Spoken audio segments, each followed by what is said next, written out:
일본 정부가 후쿠시마 원전의 방사능 오염수를 바다로 방출하려고 해서 국제사회의 우려를 낳고 있죠. KBS 시사기획 창 제작진이 태풍 하기비스가 지나간 후쿠시마 현지를 찾아가 봤습니다. 그 결과 8년 동안 진행된 방사능 오염물질 제염 작업은 별 효과가 없는 것으로 드러났습니다. 후쿠시마 원전에서는 탄소 14라는 새로운 핵종까지 발견됐습니다. 이석재 기자가 취재했습니다.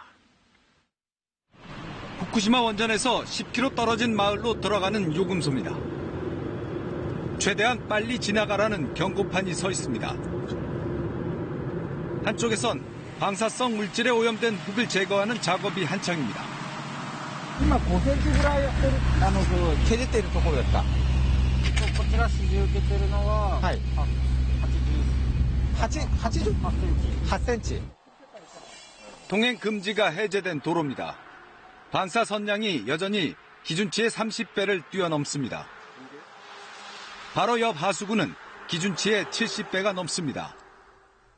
비에 쓸려 내린 고농도 방사능 물질들이 모여 있다는 얘기입니다. 주차장 앞에서 측정기를 켜자 31 마이크로시버트가 찍힙니다. 이곳에 1년 동안 있으면 흉부 엑스레이를 2,900번가량 찍는 것과 같습니다. 年間の被曝量も自分で計算してる。いやいや、全部規則に管理して、はい、誰がどれぐらい被曝するか管理してるんで、はい、国の基準ですから。これ基準で。 현장에서 나온 방사성 폐기물 자료를 보관 중인 임시 야적장입니다. 일본 정부가 밝힌 이런 폐기물 양은 1톤짜리가 1000만 개가 넘습니다. 태풍 등의 영향으로 지금까지 사라진 방사성 폐기물 자료는 500여 개입니다. 海まで行って数えてこないと分かんないよ。太平洋まで行かない。太平洋まで行かないと分かんない。分かんねえ。 일본의 한 시민단체가 17개 현 250개 마을의 토양을 측정한 데이터를 지도로 표시했습니다. 가장 농도가 높은 자주색과 주황색이 후쿠시마 원전과 그 일대 지역에 나타납니다. 일본 정부가 주장하는 대규모 제염은 효과가 미미하다는 해석이 가능합니다. 汚染の正体は放射能なわけだし、人間には放射能を消す力ないんです。つまり言葉の本来の意味で言えば除染なんてできない。 일본 정부는 또 후쿠시마 원전의 대규모 오염수 방출을 추진하고 있습니다.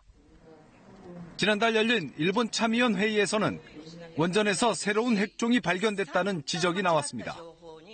カーボン14という、炭素14という各種があります。ただそれが実際に測定をされるまでに、そうですね、2年ぐらいかかりましたが。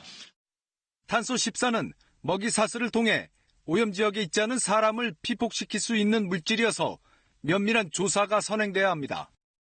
피폭이 됐다 그러면 큰 문제가 될 수 있으니까 지금 모델링을 해서 어느 정도의 피폭을 받을 수 있을 것인지에 대한 조사가 더 급선무가 아닌가 생각을 합니다.